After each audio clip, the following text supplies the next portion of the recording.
What is the real price for Magic the Gathering sealed product? Because with all these blowout sales, it's getting hard to tell.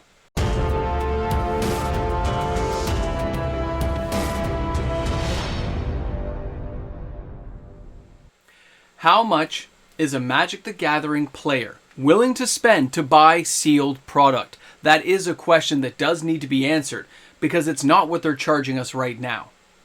Welcome back, everyone. MTG Moxman here. Thanks again for hanging out with me on my channel today. And of course, if you're new to the channel, if you want to see more of the Moxman every day, all you need to do is hit that subscribe button. Turn on your notification bells. New content comes out every single day. And today we are discussing these blowout sales that continually seem to be happening for the Murders at Karlov Manor. It's not coming from distribution. It's not coming from Wizards of the Coast, but it is coming from your local LGS. And as these prices fall on the boxes, I don't care if it's a Play Booster box, a bundle pack, or of course the collector boxes. As these prices fall, players are buying them. And they're buying at different levels. The lower we go, the faster they're selling, of course, and that makes perfect sense. It is the epitome of a good deal. The lower it goes, you just get so salivated, FOMO kicks in, you're like, what happens if these boxes rebound? But there is something else to consider, and that is Wizards of the Coast never intended for these prices to be this low.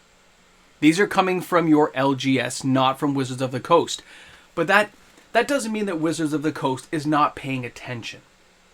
They are looking at the restock that goes out from distribution to your local LGS to see what's being asked for.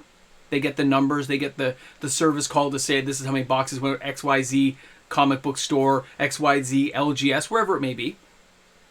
But they also see the secondary market of these sales. They review things on TCG Player, eBay. It would make perfect sense for any corporation and company to want to see what's happening out there. And their economic team would be going over the data, the information, and kind of perusing through to see where the price points actually hit home and what parts of those prices were good for players. The idea of the Jumpstart booster box that got discontinued, the really cheap one for like Dominaria United, the Brothers War, I think it's discounted right now at a local store near me for like $65. A whole bunch did sell at that price too because there was a chance for Sheoldred and stuff, the Apocalypse, it became pretty big. But at that price point, $65, it still didn't sell out. They used to charge $130 for those boxes. These pre-constructed box ideas are not a horrible idea unto themselves to get new players involved and to introduce the game to a new audience, but the price point is always the sticking point for games. It can be as anything from Monopoly all the way through to Axis and Allies to really complex indie games that of course have a lot of pieces and cost a lot of money to manufacture. Everything's got a price point, right? Warhammer fans, you know it's true. How about Dungeons and Dragons? All those miniatures, all the books to collect. Everyone has a breaking point, and everyone has a needle gauge that tells them it's a good deal, not a good deal, yes buy, no buy. But Magic the Gathering players used to just accept the fact that boxes were $100. For years, we had this $100 box. Didn't go higher, didn't go lower, almost never went on sale, and it sold all the time. Even when they were out of print, years after being out of print, these boxes were still selling. Now, later on, especially after Theros came out, 2013? When those boxes came out and the glut that started hitting the market, they didn't get absorbed as quickly. Wizards entered that really fast-paced printing time where they just kind of were ramping up printing year over year to bigger and bigger print runs as players discovered other YouTube content creators like myself, Alpha Investments, Bad Boy Gaming, anybody you want to name, Magic Historian. Either way, Jake and Joel, yeah. Either way, all these YouTuber guys came out. We had all this content. And in some cases, people were collecting and investing in boxes, like myself. And we had large collections to begin with, and we were only expanding our collection. Other players joined in, and we were paying these $100 boxes. Well, Wizards of the Coast eventually ramped it up. It was $105, then $110. By the way, I'm giving you Canadian pricing right now. I apologize. This is Canadian pricing because I deal with that every day. For US people, you got to take off 30%, whatever I tell you, and then you'll see the price. But then boxes started going on sale. We started having things like Journey into Nyx being $60 at face-to-face games. I remember going in, it was like a Wednesday special. You can pick up whatever. In this case, it was Journey into Nyx $60 whatever dollars. I bought a case. It was a couple $100. It was insane. Okay? But we were used to paying the $100. When deals came along, they were few and far between. And a few years before that, things just completely sold out and never came back. And Wizards got used to this ramping up and the market absorbing the prices because we were buying these boxes. But the higher the price went, especially after that $130 range, it started slowing down. Set boosters, although they really got popular with a lot of players, people like myself barely bought any. And we scaled back even more. And we scaled back even more. And we were spending roughly the same money, but we were getting less and less. It's just another form of shrinkflation, right? We're dealing with products that went up in price. We could afford less, but we still bought them. We just bought less of them, which means Wizards of the Coast was making more and more money. But this is not going to be the case, I don't believe. In my opinion, it's not going to last forever. Every ride's got to end, and you got to come back down to earth and realize tomorrow's another day. So although there are going to be whales and bigger players and people with a nice wallet who can afford to go in there and buy whatever they want, the majority of players buy booster packs and buy individual singles. Of course, the singles market is not part of this conversation because it's still rocking the world. Okay? But these boxes, when you see them on sale, when you see Murs at Karlov Manor, and I can find already, even here in Toronto, Ontario, Canada, boxes used to be $3.29. This is the first time we got this play booster box mix. Collector boxes for $3.29 Canadian are now $2.79. But in the US, you can get them for $150, $160 for a collector box. It still makes more sense to buy them and ship them over than pay a Canadian pricing. But the point is, that wasn't what they were selling for at release. When you're looking after a release date of 10 to 12, 14 days and you see them go on sale, that's a bad sign. And I don't care if it's a good product or a bad product.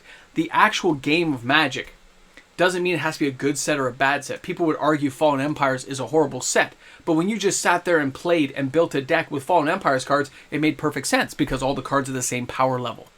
It all depends on what format you're playing in and what your desirability is in the game. And I think that's something Wizards has forgotten, is that players choose to play the game.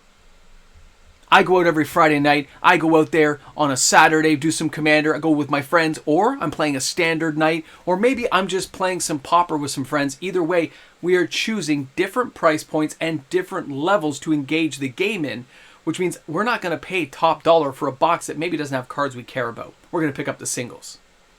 This shrewd style of spending your money wisely is something Wizards of the Coast has not had to deal with before. It's a fairly recent phenomenon in the history of these $100 booster boxes. But as they jacked up the price, like anything, consumers start looking for the best deal.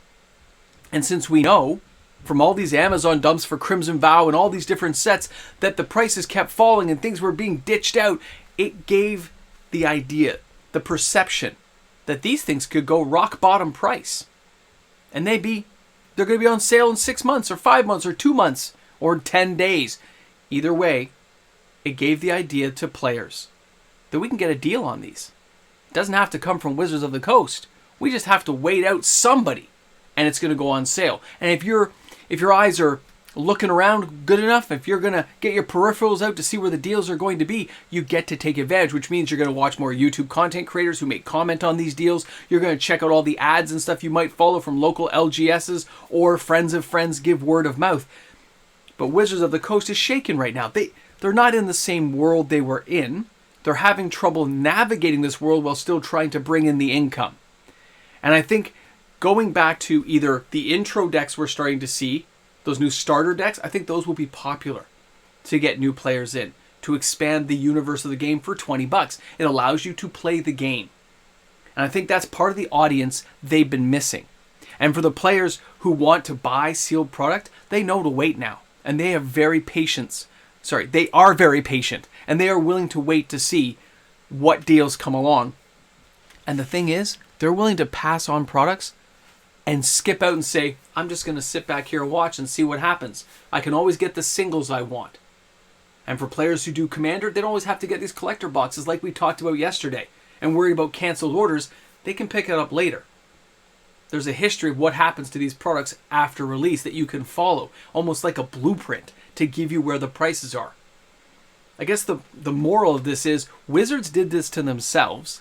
They've got to fix it themselves. And it isn't going to be tighter print runs. It's not going to be the most amazing cards, because a set can have great cards and still not be thought of very well. A set can have horrible cards, but have a good story and players think it's great. I don't think Bloom Barrel is going to be some amazing, overpowered set, but it's going to be an amazing time. I feel it. And that's the other thing. A lot of players know by the imagery, the artwork, the style, the direction of the images Wizards shows us now, we kind of know if we like something or not.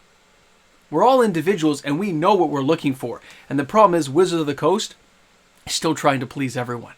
And it's going to fail, because it's proving it right now with the products they're putting out and the fact they have to discount it at the LGS level, again, not from Wizards of the Coast, to either get them out the door to move on to the next product and hope for something better, but also means price spikes when something goes well, like we're seeing, of course, with Fallout.